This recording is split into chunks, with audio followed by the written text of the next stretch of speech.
artificial, lo cual terminaba por establecer un caos. En el extremo opuesto se encuentra el caos creativo, aquel que se encuentra en equilibrio, en un balance y armonía tan perfectos que se presenta como orden. Es ese orden el que debemos de buscar. Es nuestra obligación abandonar el caos del Egipto moderno, que para nada es capaz de crear nada. Ok, de esta manera estamos preparados para abordar la última frase de este versículo. Dice, y el Espíritu de Dios se movía sobre la faz de las aguas. En hebreo dice algo así como Peruach Elohim merajefet al penei hamayim. Esto nos debe conducir a un pasaje del Nuevo Testamento. Te voy a pedir que vayas a Mateo capítulo 14. Mateo capítulo 14, versículo 22.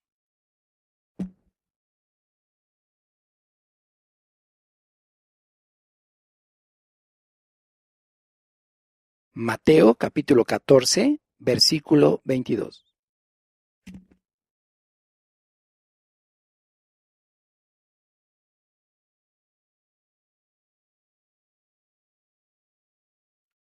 Ok, el versículo 22 empieza así.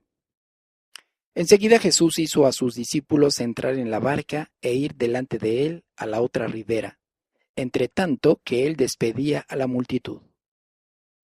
Despedida la multitud, subió al monte a orar aparte, y cuando llegó la noche, estaba allí solo. Y ya la barca estaba en medio del mar, azotada por las olas, porque el viento era contrario. Mas a la cuarta vigilia de la noche, Jesús vino a ellos andando sobre el mar. Subraya, andando sobre el mar. Versículo 26. Y los discípulos, viéndole andar sobre el mar, se turbaron, diciendo, un fantasma, y dieron voces de miedo. Pero enseguida Jesús les habló, diciendo, tened ánimo, yo soy, no temáis. Entonces les respondió Pedro, y dijo, Señor, si eres tú, manda que yo vaya a ti sobre las aguas. Y él dijo, ven. Y descendiendo Pedro de la barca, andaba sobre las aguas para ir a Jesús. Pero al ver el fuerte viento tuvo miedo, y comenzando a hundirse, dio voces, diciendo, Señor, sálvame. Al momento Jesús extendió la mano, asió de él, y le dijo, hombre de poca fe, ¿por qué dudaste? Y cuando ellos subieron en la barca, se calmó el viento. Entonces los que estaban en la barca vinieron y le adoraron, diciendo, verdaderamente eres, ¿quién dice que es? El Hijo de Dios. Ok, de esta manera, nosotros debemos asociar a Yeshua con el Espíritu de Dios que encontramos en el Génesis 1:2. Era Yeshua el que se movía sobre la faz de las aguas, las cuales estaban contenidas por una especie de cuenca. Cuando nosotros encontramos una referencia al Espíritu Santo, lo encontramos como el Ruach HaKodesh, el cual debería de traducirse de una manera más literal como el Espíritu del Santo. Sin embargo, en este caso no leemos en el hebreo Ruach HaKodesh.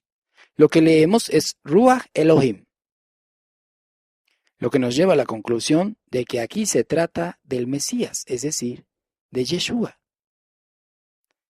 La Biblia entera gira en torno al Mesías y en su papel redentor.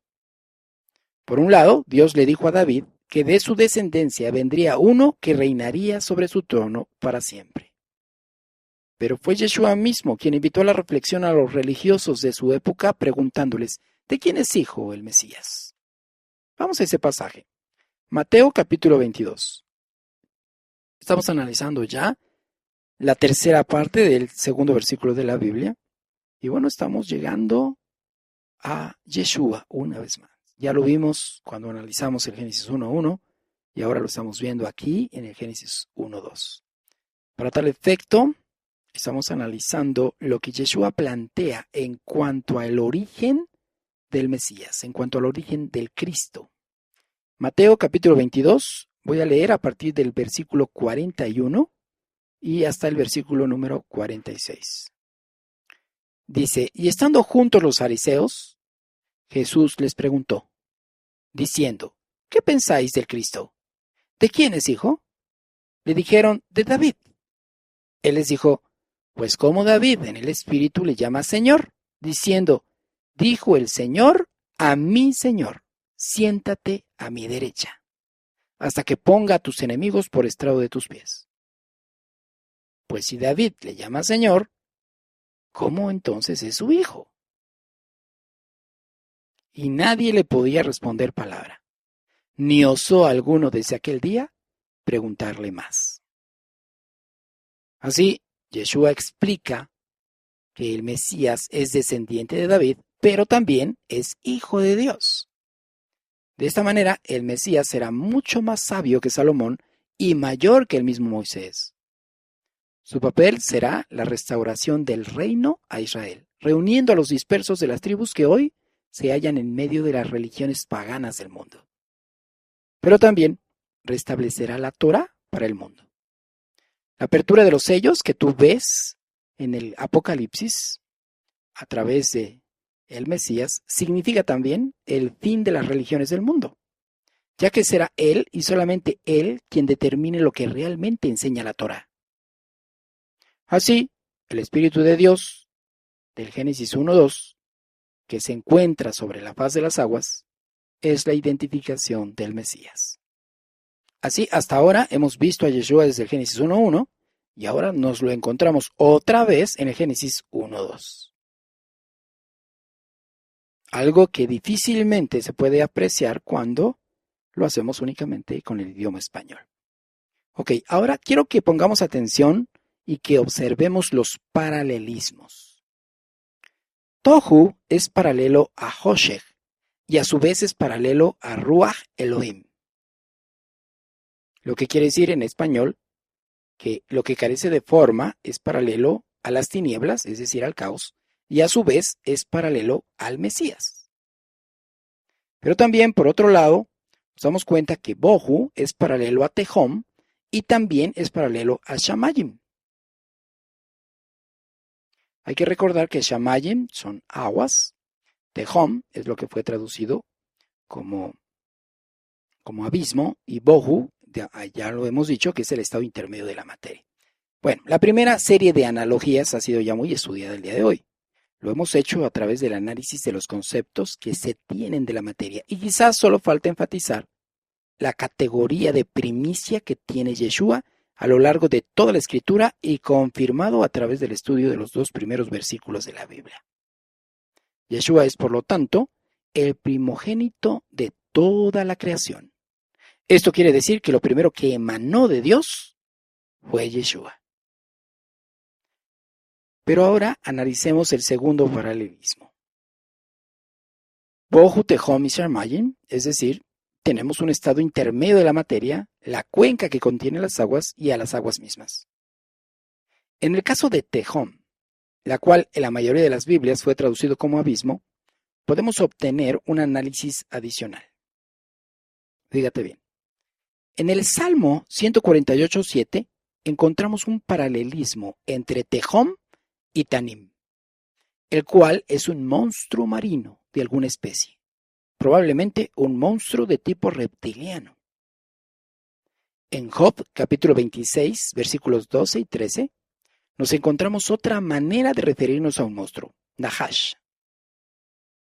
Así nos encontramos paralelismos entre monstruos en la Biblia. No olvidemos que estamos analizando Tehom, lo cual está siendo usado como un paralelo de Tanim. Fue así como llegamos a los monstruos. Las palabras hebreas que encontramos en la Biblia como referencia a los monstruos son Tahom, Raab, Leviatán, Tananim y Nahash. Estas palabras son usadas de manera paralela en la Biblia y por lo tanto son intercambiables. Las raíces hebreas de esas palabras están asociadas con significados como estirar, extender, grande y reptil. lo que nos lleva a la asociación con reptiles, ya que a lo largo de su existencia se extienden, es decir, se estiran, como una referencia a su crecimiento. Es muy interesante también notar la gran cantidad de leyendas y cuentos antiguos que existen en torno a la creación del mundo, y que son similares en cuanto a que la figura central es un monstruo con forma de serpiente o de dragón, y que es muerto a través de algún tipo de dios. Esto únicamente demuestra el deseo de la gente antigua de poner aquello que es muy abstracto en términos de historias que pueden ser entendidas más fácilmente. Este es el verdadero origen de los mitos y de las leyendas de este tipo.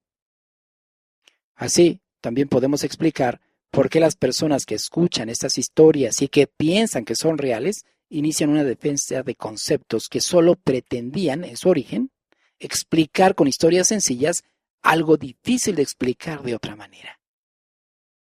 Es así como nacen también las religiones del mundo. Así nace la falta de armonía y el desbalance que, lejos de conducirnos a la luz, nos mantienen en un estado de tinieblas. No es nuevo para nosotros asociar el concepto de aguas con, por ejemplo, las naciones del mundo, aquellos que están alejados de la instrucción bíblica. Por este motivo, el Salmo 87:4 usa de manera paralela a Rahab con Babilonia, e Isaías 37 lo compara con Egipto.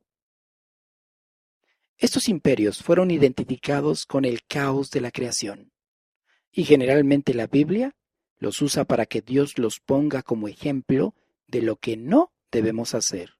Es decir, si las aguas en un estado de caos son comparadas con monstruos marinos, reptiles y serpientes, lo que debemos entender es que Dios quiere hacernos ver aquello que está opuesto a sus deseos. Los imperios y las naciones del mundo, alejados de la influencia de la Torá, son como esos monstruos marinos, destruyendo todo lo que encuentran a su paso. Muchas de las ciudades antiguas que fueron destruidas quedaron enterradas, y los conquistadores construían sus nuevas ciudades sobre los escombros de las ciudades conquistadas. Por eso, la arqueología moderna hace sus descubrimientos a través de excavaciones. Dios, a través de la guía de su Torá enseñada por Yeshua, nos protege, por lo tanto, contra el potencial de autodestrucción que también poseemos. ¿Eso quiere decir que tenemos entonces la capacidad de destruir al mundo? Bueno, pues basta con echar un vistazo al pasado reciente para contestar esa pregunta. Basta con enterarse de los adelantos tecnológicos en cuestiones de armamento con los que cuentan hoy las naciones del mundo. Aviones manejados a control remoto para fines de guerra, armas químicas, armas biológicas capaces de infectar a ciudades enteras. El potencial nuclear con que cada nación cuenta. La ciencia del armamentismo ha incluso tomado sus propios riesgos, sin que el resto de la humanidad siquiera se entere. La primera vez que se detonó una bomba nuclear, nadie sabía con completa certeza lo que sucedería. Los mismos científicos no estaban seguros de lo que sucedería e incluso especularon con la posibilidad de que la reacción atómica iniciada con la bomba desataría una reacción en cadena que nunca terminaría y que podría consumir la atmósfera terrestre. ¿Tenemos el potencial de destruir nuestro propio planeta? Bueno, las evidencias del pasado e incluso las presentes nos dan una respuesta contundentemente afirmativa. Sí podemos. Por eso, nuestra oración y nuestra confianza están descansando sobre la omnisciencia de Dios, que nos dice que su sabiduría, paciencia y amor para nosotros nos protegen contra nuestros propios deseos egoístas y codiciosos. El amor de Dios manifestado a través de su Hijo Yeshua es la única garantía que tenemos de que no llegaremos nunca, como humanidad, a la autodestrucción. Recuerda,